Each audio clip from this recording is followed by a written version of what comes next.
Hombre Nuevo Digital presenta Pura Vida Cultural. Pura Vida Cultural. Con Elisa González.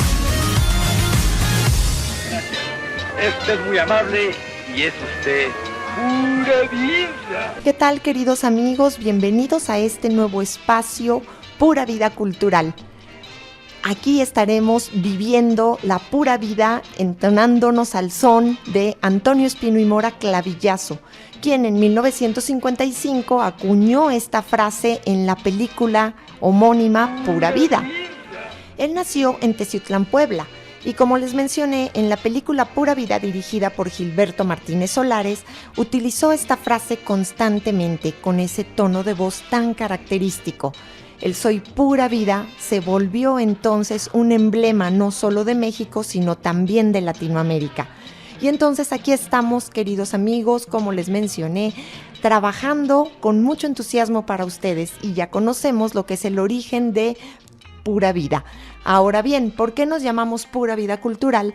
Pues es precisamente para disfrutar la cultura en todas sus expresiones y manifestaciones, considerando que la cultura es este conjunto de todas las características y formas que vamos a tener como seres humanos, tanto fisiológicas, materiales, psicológicas, emocionales y conductuales, y que como sociedad vamos a manifestar y transferir de generación en generación.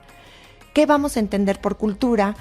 El lenguaje, nuestras costumbres, que son bellísimas y muy particulares en cada región en México, las prácticas, códigos, normas, nuestra forma de ser. ¿Se han preguntado cómo es nuestra vestimenta y por qué es así?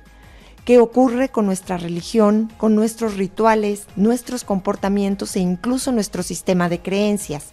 Desde otro punto de vista, podemos decir de manera general que la cultura es información. Todo lo que posee el ser humano manifiesta cultura. Aquí les voy a mencionar algo que la UNESCO en el año 1982 declaró para México como definición de cultura, y es aquella que da al hombre la capacidad de reflexionar sobre sí mismo. Es la cultura la que hace de nosotros seres específicamente humanos, enriquecidos, racionales, críticos y éticamente comprometidos. Es también a través de la cultura que discernimos valores y efectuamos opciones. A través de ella, el hombre se expresa, toma conciencia de sí mismo, se reconoce como un proyecto inacabado, pone en cuestión sus propias realizaciones y busca incansablemente nuevas significaciones, al mismo tiempo que crea obras que trascienden. ¿Qué opinas de esto? Queremos pensar que cultura es toda manifestación humana, pero ¿qué piensas tú de lo que es la manifestación humana como mexicanos? Por favor, ponte en contacto con nosotros a través de todas nuestras redes en Hombre Nuevo Digital, en Facebook, y también puedes conectarte con nosotros a través del WhatsApp de Hombre Nuevo, que es el 55 62 48 94 24. Nos encantará escucharte, así como también puedes saber todo lo que estamos haciendo en www.hombrenuevo.mx. Por favor, comunícate. Ahora bien, Johann Gottfried Herder señaló que cada pueblo tiene una genialidad y que dicho genio siempre se va a inclinar por la diversidad cultural y por la riqueza humana y en contra del universalismo. ¿Qué decía Gottfried Herder? Él decía realmente que el orgullo nacional radica en la cultura, que a través de cada pueblo se cumple un destino específico, y que dicha cultura es la expresión de la humanidad diversa y no excluye la posibilidad de comunicación entre los pueblos. Imagínate lo que es ahora, con toda la tecnología y con toda la globalización en la que vivimos, el poder comunicarnos con otras personas, con otras posibilidades. El decir, puedo hacerlo a través de un traductor o puedo aprender diversos idiomas y estoy transmitiendo mi cultura y mi conocimiento. Aquí podemos dividir a la cultura de diversas formas, no solo la popular, sino también la que se conoce como oficial. Este es todo el cúmulo de experiencias y saberes que la humanidad ha cimentado gracias al raciocinio, a la reflexión analítica y a la existencia de la escritura y sobre todo de los libros. Pero imagínate qué hubiese pasado si la escritura no se hubiese desarrollado como la conocemos. Tenemos este origen verdaderamente remoto en el año 3200 a.C. con los sumerios en Mesopotamia, donde nosotros sabemos que pues ellos tenían una escritura cuneiforme, cunei, que significa cuña, y forme, que significa forma, donde ellos con una cuña le daban forma al barro y transmitían algo que, si bien no hemos podido descifrarlo, tenemos este origen. Después vendrían los egipcios con los jeroglíficos, que gracias a este soldado napoleónico Champollion podrían descifrarse y nos llevarían a entender toda esta maravillosa cultura. Entonces, las culturas oficiales detentan el poder del conocimiento y del saber como única fuente y además legítima. Su legitimización social es la que se practica por las mayorías en un área geográfica. Por ejemplo, en México, ¿cómo somos? ¿Patriotas? ¿Machistas? ¿Lúdicos? ¿Con un amplio sentido de la familia? Hemos evolucionado, se ha perdido el concepto machista como se conocía. ¿Tú qué piensas? ¿Crees que sigue existiendo? ¿Crees que todavía domina la forma cultural en México? Y tenemos un gran y amplio sentido de la familia. Eso nos distingue de muchos otros países, en donde las familias pues desafortunadamente se han desintegrado, pero en nuestro país, por fortuna, aún se conserva y bueno, pues en los grupos pro familia se trabaja precisamente para que continúe. Y otro punto importante, la cultura popular. Esta hace referencia a todos nuestros patrones culturales y manifestaciones artísticas y literarias que son creadas o consumidas preferentemente por el pueblo llano, en contraposición con lo que se conoce con una cultura académica extremadamente elevada u oficial. Por ejemplo, el tequila. Y entonces decimos, bueno, pues es mexicano, sí, nos reconocen en el mundo por él, al igual que ocurre con el mariachi.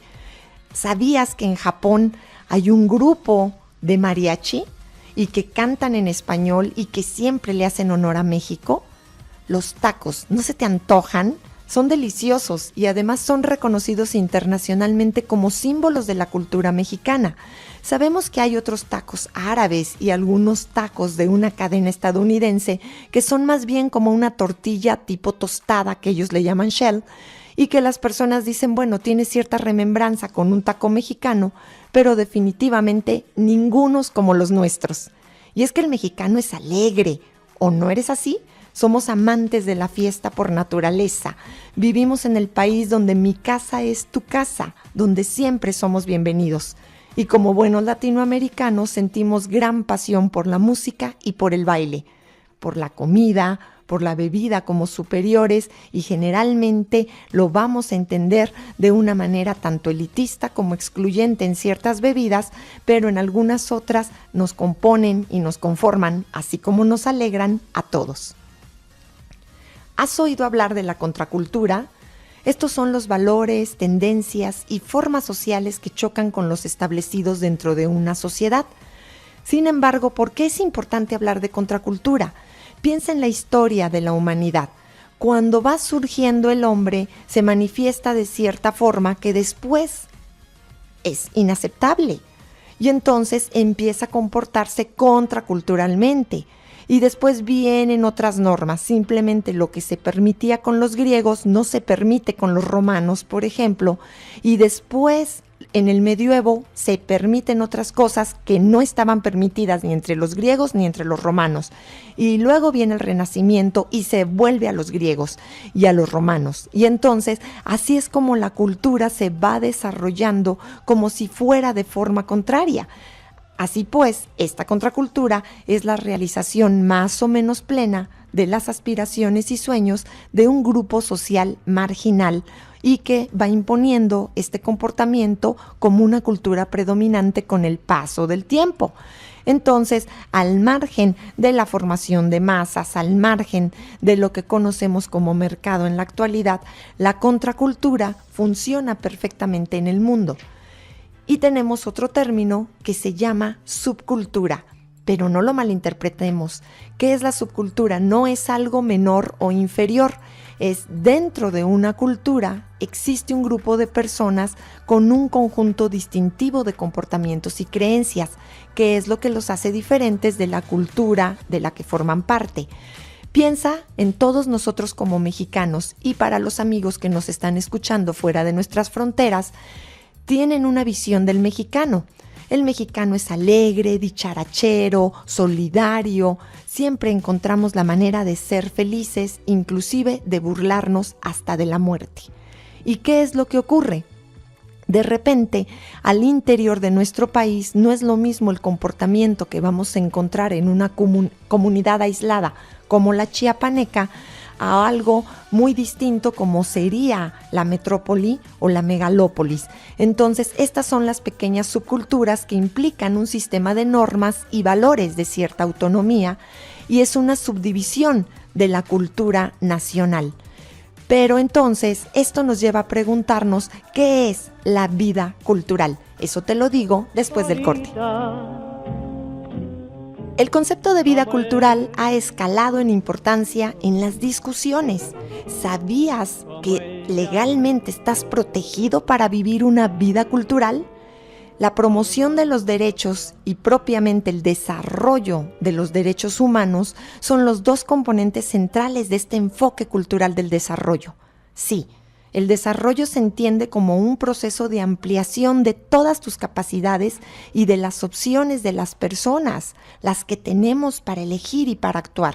Esto implica que haya oportunidades para disfrutar la vida cultural que deseamos y está protegido por diversos preceptos. Esto es, tenemos el derecho a participar en la vida cultural porque forma parte del corpus de derechos humanos. Recordemos que en nuestra Constitución los derechos humanos están avalados por los primeros 29 artículos, lo que significan nuestras garantías individuales que actualmente se les denomina más como derechos humanos. Y esto va a afectar numerosos aspectos de la vida. ¿Qué incluye el derecho que tú tienes? El acceso al arte, la literatura, las tradiciones, la política, lo social, lo económico, lo tecnológico, lo espiritual, entre muchos otros aspectos. Tenemos derecho a la educación, a la información, a la libertad de opinión y de expresión, a la libre asociación, a la participación, a la toma de decisiones, y solo por citar algunos, todos ellos indispensables para el desarrollo y para la vida cultural. Por ello, la participación, tu participación en la vida cultural se entiende desde la universalidad, la indisolubilidad y la interdependencia con los otros derechos fundamentales que tenemos como seres humanos y particularmente como mexicanos. Aquí entonces quiero irme a las ramificaciones de la vida cultural. Esta tiene muchísimo que ver con el concepto de arte, y esto se ha visto modificado a lo largo de la historia. ¿Sabías tú, por ejemplo, que si nos vamos a la antigüedad prehistórica, la cultura se forma muchísimo tiempo después del surgimiento del hombre? Vamos a tener al hombre neandertal, después vamos a tener al Cromañón, vamos a tener, también al Australopithecus previamente, y vamos a ir avanzando hasta que lleguemos al Homo sapiens. Y así es como vamos a tener las primeras civilizaciones propiamente en Turquía, en Capadocia y en Biblos. Y ellos, van conformando el lenguaje y ciertas formas de comunicación.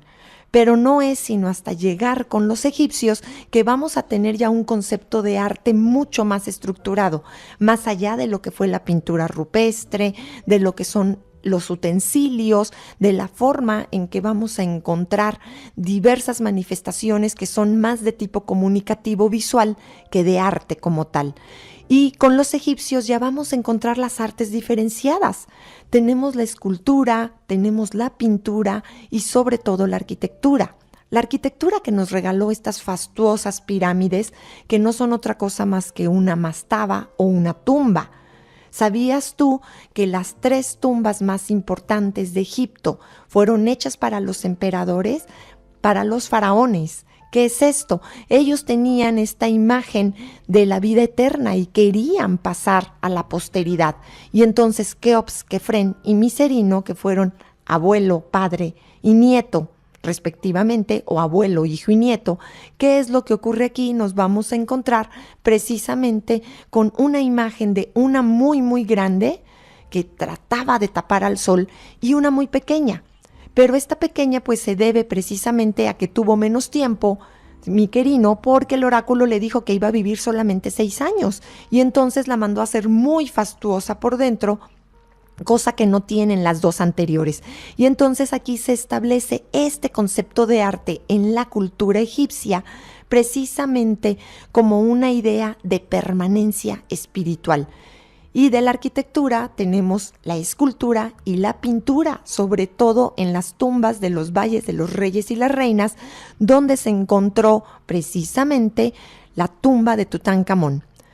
Pero después vendrían los griegos, y los griegos van a cambiar el concepto de arte. De hecho, ellos son los que nos han legado todo el concepto cultural del arte, de la filosofía, a través de la academia. Y entonces, los griegos van a tener en primer lugar la arquitectura, seguida de la escultura, pero ¿qué crees? Para ellos la pintura no era considerada una de las artes. Ellos simplemente creían que la pintura era una decoración para las vasijas principalmente, y aunque no lo creas, el Partenón, esta construcción bellísima y perfecta, no es blanca, no era blanca. En realidad tenía una diversidad de colores, esto es, policromada. Sin embargo, con el paso del tiempo, la intemperie, la luz, se fue despintando y por eso creemos que es blanco, pero no lo era. Era de colores, al igual que con los egipcios en la cantera y con los romanos también en el mármol. ¿Qué crees que tenían los griegos como tercer arte importante después de la arquitectura y la escultura? ¿No adivinas? El teatro. Ellos nos legaron, ¿sí?, esta gran cantidad de obras con Esquilo que tenían que ver junto con otros autores con la tragedia y con la comedia. Sin embargo, sería precisamente la tragedia la que se consideraría la tercer arte verdaderamente, o la tercera arte verdaderamente importante. Y después nos vamos con los romanos. Ellos van a retomar, porque mucha gente piensa que los romanos retomaron exactamente lo mismo o copiaron lo mismo de los griegos, pero no es así. Sí tuvieron grandes aportaciones como la ingeniería. Esto es, cuando hablamos de los romanos tenemos que pensar en un imperio de ingenieros que llevaron todos sus servicios y todos sus conocimientos al terreno de las artes, aplicándolo a la arquitectura, siguiendo como decoración la escultura, pero ellos desarrollaron 4 tipos de pintura, todos ellos murales. No vamos a encontrar lienzos sino hasta mucho tiempo después, y lo hacían como decorativo y tridimensional. Y de los romanos tendremos que pasar al medioevo, donde mucha gente dice que es el oscurantismo. Sin embargo, aquí ocurre algo muy importante. Dicho oscurantismo se da porque todos los bienes literarios, todos los bienes culturales, filosóficos en general, pasaron a manos de la iglesia y ella los resguardaba y los transmitía, pues básicamente a través de lo que es la presencia de los sacerdotes y de los clérigos. Entonces en el medioevo hubo muchísima literatura, se desarrollaron grandes bibliotecas. El único problema es que no estaban al alcance de todos, eran para unos cuantos y había un gran nivel de analfabetismo, y la única manera de acceder a ciertos rangos culturales era a través del culto religioso. Entonces en el medioevo vamos a tener 4 grandes desarrollos, desde lo que son las tumbas paleocristianas, o lo que significa el primer estadio cristiano, que va a tener una gran cantidad de escarbado o trabajo de escultura en la tumba misma, o esculpido mejor dicho, y después nos vamos a encontrar con lo que es toda esta parte del arte bizantino, donde el oro y el mosaico van a resaltar muchísimo, y todo lo que era Bizancio, la actual Turquía, pues se enriquece y se vuelve un centro cultural por excelencia. Posteriormente vendría un arte románico que correría de manera paralela con este bizantino, y en el románico encontraríamos grandes construcciones tipo palacio, donde la gente estaba verdaderamente ocupada en las cruzadas, en ir a tierra de infieles y santificar. Aquí vamos a encontrar todas estas grandes peregrinaciones y las construcciones religiosas que servirían como santuario y también como refugio. Y entonces en el medioevo vamos a tener un último estadio donde la cultura se enriquece visualmente de forma fantástica, lo que es el arte gótico. Y entonces tenemos las grandes vidrieras, tenemos aquí a los vitrales y a las personas que los trabajan haciendo grandes diseños, los arquitectos, los escultores construyendo todas estas grandes catedrales, estas famosas lonjas mercantiles o centros mercantiles, ayuntamientos, plazas, zócalos, todo ello pues devendría posteriormente en el Renacimiento. Y aquí tenemos que hablar también ya en esta etapa de los pintores, los famosos pintores flamencos que se dan en la zona nórdica de Europa y que van a estar a la cabeza principalmente con Van Eyck. Él va a trabajar lo que es propiamente el óleo y entonces va a dar algo diferente y nos da la pauta para que surja el fastuoso movimiento del Renacimiento, donde las grandes artes se vuelven las que conocemos todavía hoy día: arquitectura, escultura y pintura. ¿Y qué será suficiente decir del Renacimiento? Tenemos al gran y nunca bien ponderado Leonardo, científico, pintor, aunque algunas personas dicen que aunque solo hizo 17 obras, no se compara con toda la producción científica. Creo yo, a reserva de tu mejor opinión, coméntanos qué opinas tú al respecto, que no es la cantidad, sino la calidad. Y entonces Leonardo tiene todos estos inventos, pero ¿sabías tú que también fue un gran gastrónomo? A él le debemos todo este arte culinario de la actualidad que también es parte de la cultura. Y aquí tenemos algo muy interesante: Miguel Ángel, la Capilla Sixtina, su relación con Julio II, tan criticada y tan tormentosa, pero que lo llevó a legarnos esta fastuosa obra de pintura, acompañado además de la escultura. ¿Sabías que también era arquitecto? Él terminó la cúpula precisamente en el Vaticano. Y Rafael, los tres grandes maestros, un pintor excepcional. Y entonces, querido amigo, continuamos después de un corte con las ramificaciones de la vida cultural.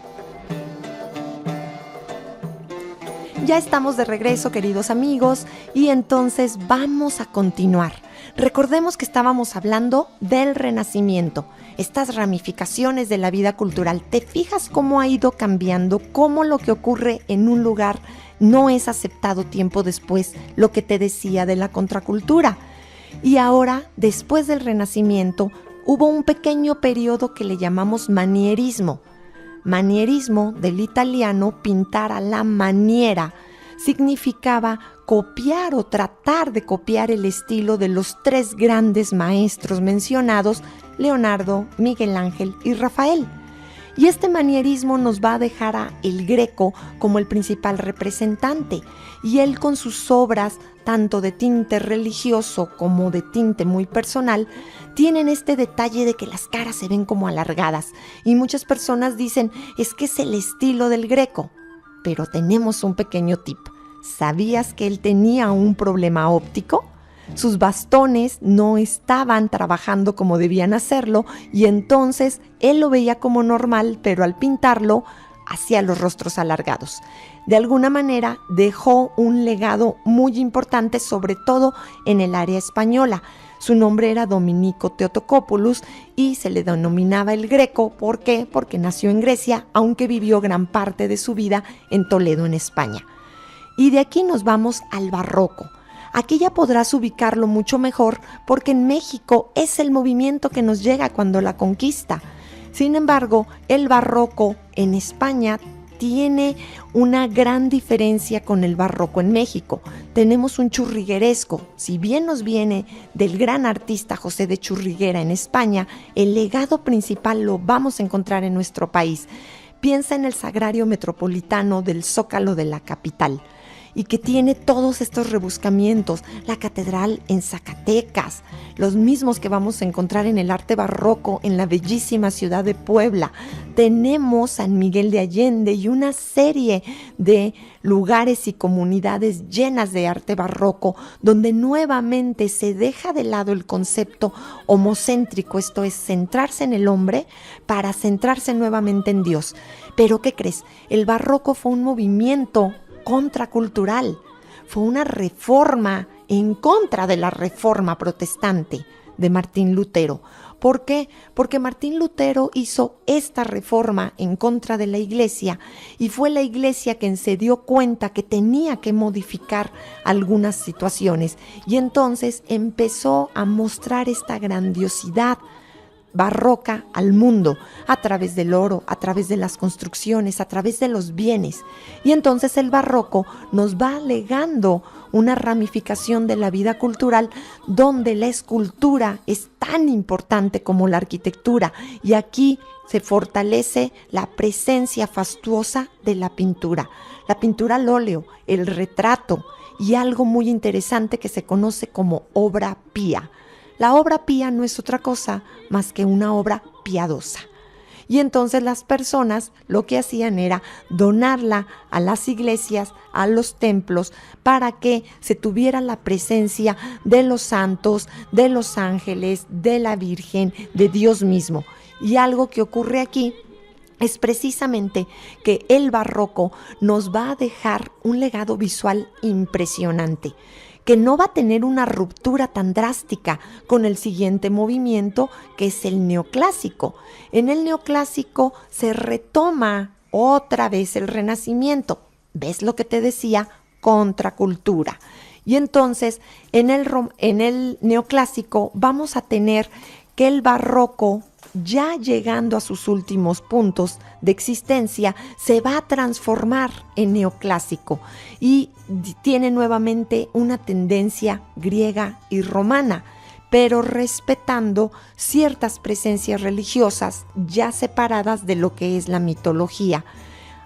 ¿Sabías tú que en Francia el barroco no existió como tal, ni el neoclásico? Ellos le llamaban clasicismo. Y era una cara de la segunda o la primera cara de las dos que tiene una moneda. El barroco entonces se va a desarrollar en Francia con un estilo que nosotros llamamos neoclásico y que permearía y se extendería por el resto de Europa. Sin embargo, este neoclásico va a ser muy distinto. Tenemos lo que se conoce como un estilo napoleónico. Imagínate nada más que un buen día 2 arquitectos fueron llamados por Napoleón y les dejó un pequeño encargo. Les dijo: quiero ver su trabajo. Les voy a encargar el palacio de mi esposa y si me gusta les doy otro trabajo. Y entonces lo arreglaron, les gustó tanto que les dijo: se va a llamar estilo imperio o estilo napoleónico. Y ahora tengo un pequeño trabajo para ustedes. ¿Qué creen? Les encargo que me cambien el diseño de París. ¿Se pueden imaginar lo que es para un artista, particularmente para un arquitecto, que le digan: rediséñame París? No es remozar, no es arreglar, es cámbialo, ajústalo, diséñalo nuevamente para adaptarse a la tendencia que vivimos actualmente. Eso fue lo que se hizo en el neoclásico, pero el neoclásico también nos llegaría a México de una forma un poco tardía. Recordemos que al final de cuentas, y me voy a meter con uno de los grandes personajes de la historia de México, don Porfirio Díaz, él estaba totalmente enamorado de Francia. Todo el estilo o el afrancesamiento porfirista nos llega a México con ciertos tintes neoclásicos.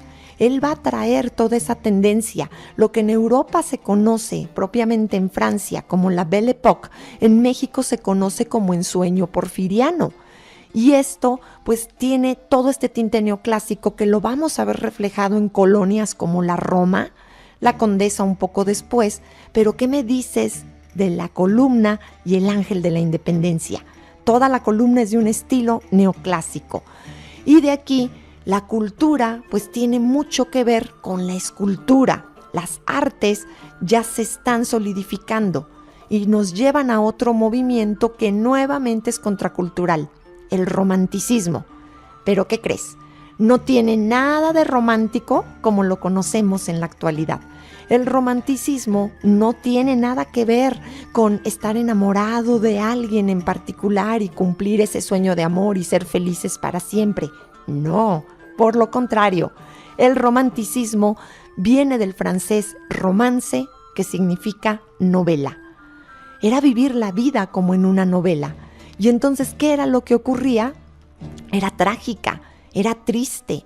Por eso la pintura romántica, la literatura romántica nos va a hablar precisamente de la muerte, del dolor, de la pérdida.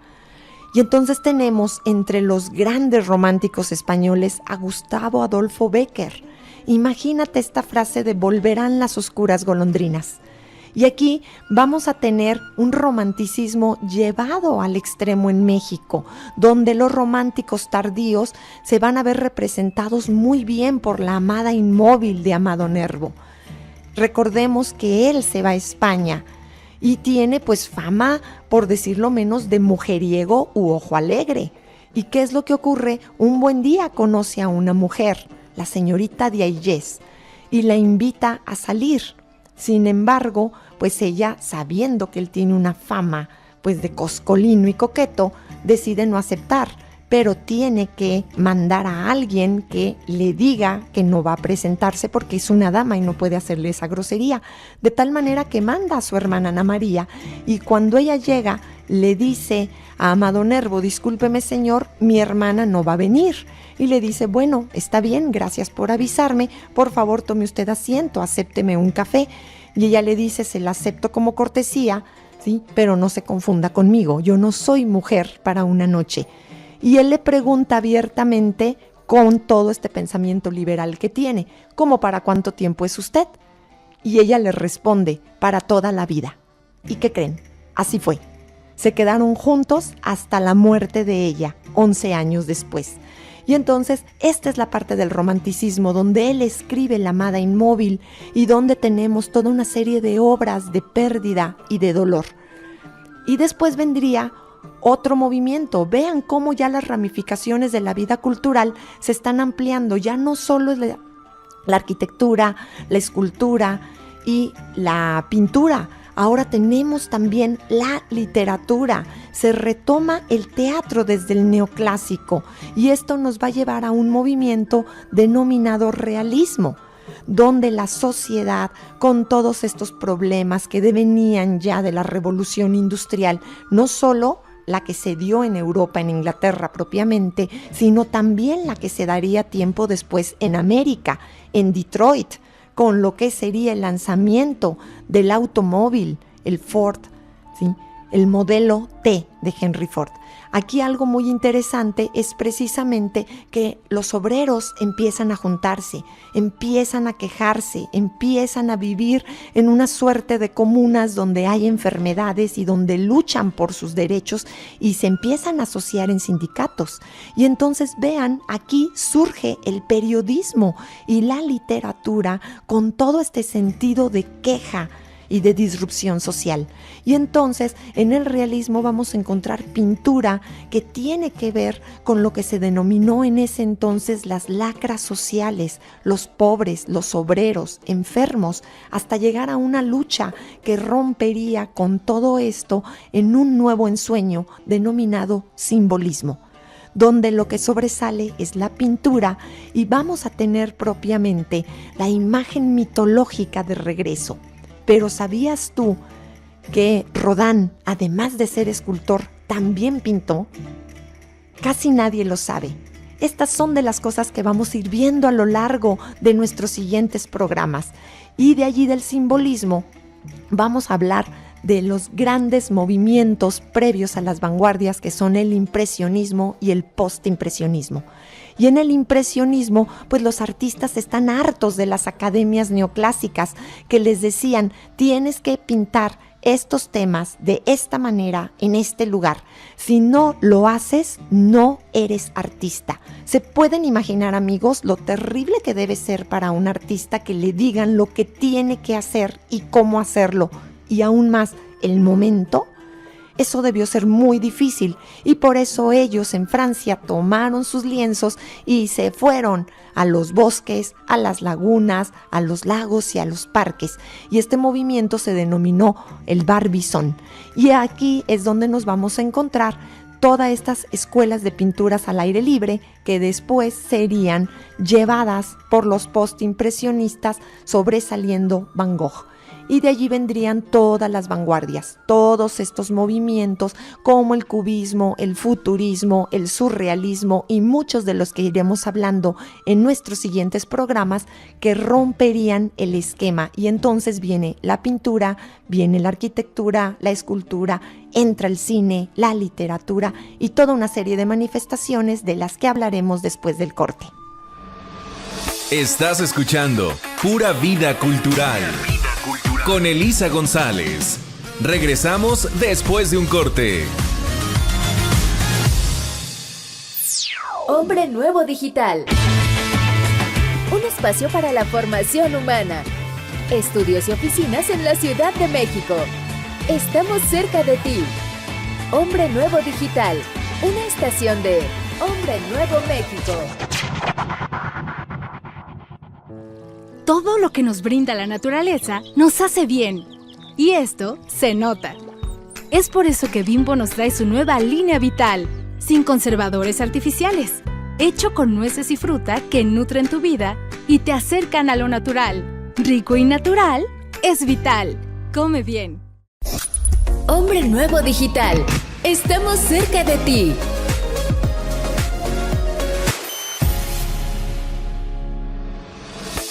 Ya estamos de regreso en Pura Vida Cultural con Elisa González.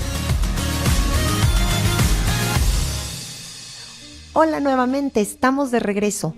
Aquí vamos a hablar ahora ya de lo que es contemporáneo y lo que fue moderno también. ¿Has oído hablar de las 7 grandes artes? Generalmente se habla de bellas artes y artes menores. Las bellas artes, como te mencioné, pues quedaron estipuladas desde el Renacimiento. La arquitectura, la escultura y la pintura. Pero ya en el medioevo se había dado la música. Teníamos estos hermosos cantos gregorianos, pero teníamos también el canto a capela. Y aquí la música se convierte en otra de las artes. Y luego se reúnen como una tríada fabulosa, como una de las grandes artes, la poesía, el teatro y la literatura. La poesía pues ya venía desde la antigüedad griega. El teatro, ¿qué podemos decir que sea suficiente para exaltarlo? Jamás lo será. El teatro es esta manifestación que te hace vivir y que te hace vibrar. Desde mi perspectiva, el teatro es lo que hace que te sientas grande y que tengas que ir hacia donde te sientes libre. Para mí eso es, complementado además con la literatura. Los grandes escritores, el decir, puedo leer obras como la Odisea, como la Ilíada, pasar por la Divina Comedia de Dante Alighieri, tener estos escritos de los grandes cánticos de la etapa medieval como el poema del Mio Cid e ir leyendo desde diferentes perspectivas. Les sugiero, amigos, que lean y lean. Es lo mejor que nos puede enriquecer el espíritu. Y luego viene también la danza, el baile, que podemos decir que no sea, que sea suficiente. Aquí hay algo muy importante. El baile viene desde los rituales prehistóricos, algunos sonidos que, por supuesto, imitamos porque no conocemos los reales. Y el cine que si bien se crea, o bueno, se presenta en el año de 1895 por los hermanos Lumière en Francia, va a tener una presentación fastuosa en mayo de 1896 en España. Pero, ¿sabes quién fue el primer actor en México? ¿Lo imaginas? Nuevamente tengo que referirme a don Porfirio Díaz. Efectivamente, él fue el primer actor de cine mexicano. Un tanto obligado, podríamos decir. ¿Por qué? Porque en realidad grabaron lo que era, pues, un informe de gobierno. pero de una u otra manera, él fue el primero representado o impreso en una cinta cinematográfica mexicana. Por ello, hablamos de él como el primer actor mexicano. Y aquí tenemos que hacer una diferenciación. Esas 7 grandes artes se consideraron prácticamente hasta 1990. Pero ¿sabías tú que en la última década del siglo pasado, esto es, los últimos 25 años prácticamente, tenemos 9 clasificaciones de arte? Y que además son compatibles con las 9 musas.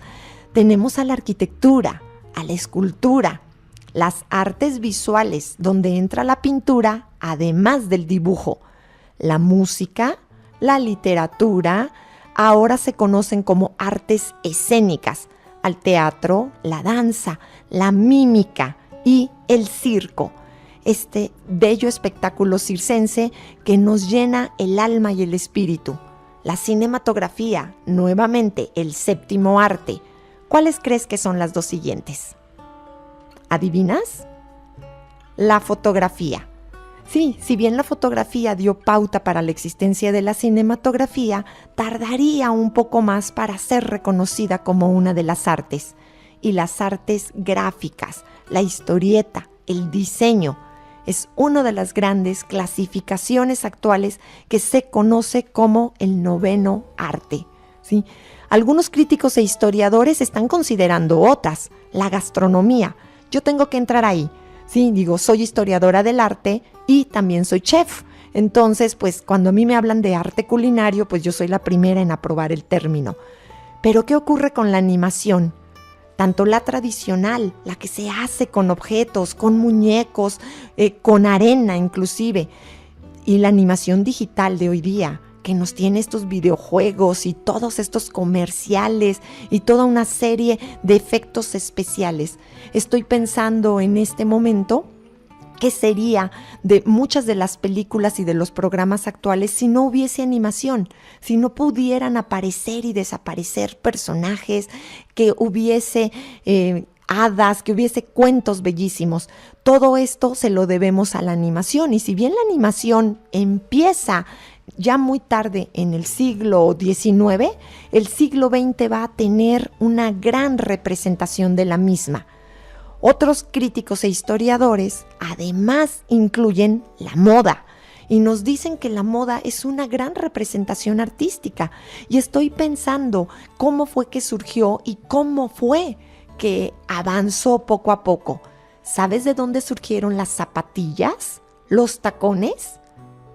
Seguramente estás pensando en la etapa napoleónica y estás pensando también en el Delfín de Francia y en Josefina y en sus bellísimos zapatos. No, te cuento que los tacones surgieron en Egipto y no lo usaban las mujeres, los usaban los hombres, y únicamente una clase específica de hombres, los médicos. ¿Por qué?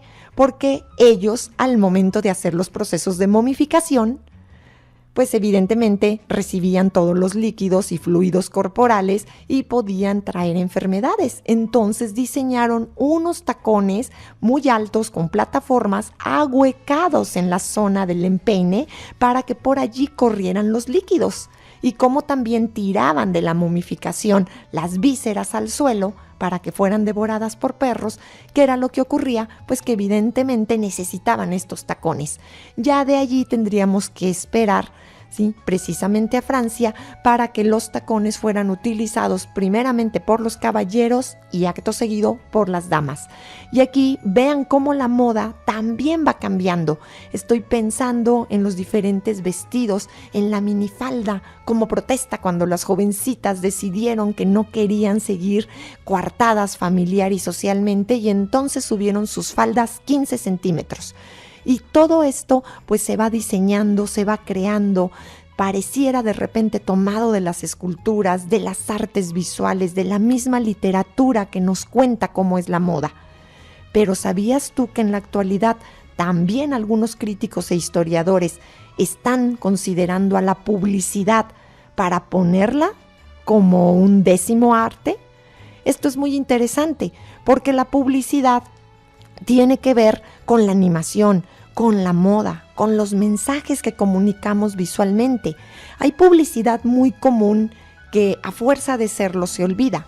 Sin embargo, hay otra publicidad que es digna de recordarse, digna de mencionarse y que verdaderamente alcanza casi un nivel artístico. De hecho, el término arte publicitario se acuñó en la década de los 20 y tenía mucho que ver con estos artistas y pintores que en nuestro país, propiamente estudiantes de la Academia de San Carlos, recibieron becas para irse a París a estudiar diseño comercial y de allí se trasladaron también a Londres porque ambas eran las capitales del diseño comercial a principios del siglo pasado. ¿Y qué es lo que aprendieron? Tipografía. Aprendieron también psicología del color, que más allá de sus técnicas pictóricas, ellos tenían que representarlo. ¿Sabías que el gran artista Picasso fue el que nos legó el collage?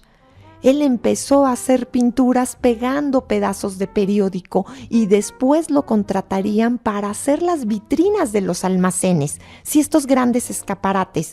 Y entonces él los pintaba y los decoraba y así es como surge el arte publicitario. Tenemos un antecedente previo, por supuesto, con la imprenta desde tiempos de Gutenberg, propiamente en el Renacimiento tardío, y tenemos también lo que es propiamente la llegada de esa imprenta a América con Juan Pablo y cómo se establece todo lo que es la primera impresión de la Biblia, los periódicos como el Mercurio Volante, haciendo alusión al dios Mercurio y que entregaba las noticias porque era el comunicador entre los dioses, por eso sus alitas en los pies. Y después vamos a tener las famosas, ¿sí?, revistas ilustradas o la prensa ilustrada, que van a apoyar a los periódicos y que dichas ilustraciones pues van a estar muy relacionadas con el teatro y con la fiesta taurina. Y entonces vamos a encontrar estas grandes publicaciones como suplementos de los periódicos de la época. Y entonces aquí hay una gran discrepancia acerca de cuál sería el 10º arte. Escríbenos, comunícate a nuestras redes. Te recuerdo, estamos en Hombre Nuevo Digital, en Facebook, en las redes así nos encuentras y en www.hombrenuevo.mx. Y puedes también comunicarte a través de mis redes. Pura Vida Cultural, me encuentras en todas ellas, estoy en Facebook, en Instagram, en Twitter y puedes comunicarte al mismo tiempo. Tenemos un canal de YouTube donde vas a poder encontrarte diversos videos con este nombre de Pura Vida Cultural como nuestro programa. Y aquí te voy a dejar también nuevamente el WhatsApp de Hombre Nuevo para que te comuniques con nosotros, que nos digas qué opinas y hazlo a través de las redes. Estaremos haciendo concursos, invitaciones y dando obsequios a lo largo de los programas y sería bueno conocer en este momento cuál crees que para ti debe ser considerado el 10º arte. Y entonces aquí te dejo, el teléfono es 55 62 48 94 24 para que te comuniques por WhatsApp y también te voy a dejar el de Pura Vida Cultural, que es el de 55 36 75 60 59. Y este número, bueno, lo encuentras en todas las redes de Pura Vida Cultural y Elisa González. Aquí, entonces, tenemos que pensar los diversos tipos de cultura de los que estaremos hablando a partir de hoy. La cultura visual o gráfica, como ya te mencioné, pintura, dibujo. La cultura audiovisual, y aquí tenemos que hablar también no solo de la música, sino del teatro, de las canciones en general. La cultura culinaria, por supuesto hablaremos de ello. La cultura empresarial, sin dejar de lado la cultura emocional, nuestra faceta tan importante de desarrollo humano. Pues bien, amigos, eso fue todo. No se nos despeguen, ¿sí? Y hasta la próxima. Me despido y te recuerdo que soy tu amiga Elisa González y soy Pura Vida Cultural. Hombre Nuevo Digital presentó Pura Vida Cultural con Elisa González. Nos escuchamos la próxima semana. Hombre Nuevo Digital. un espacio para la formación humana. Estudios y oficinas en la Ciudad de México. Estamos cerca de ti. Hombre Nuevo Digital, una estación de Hombre Nuevo México.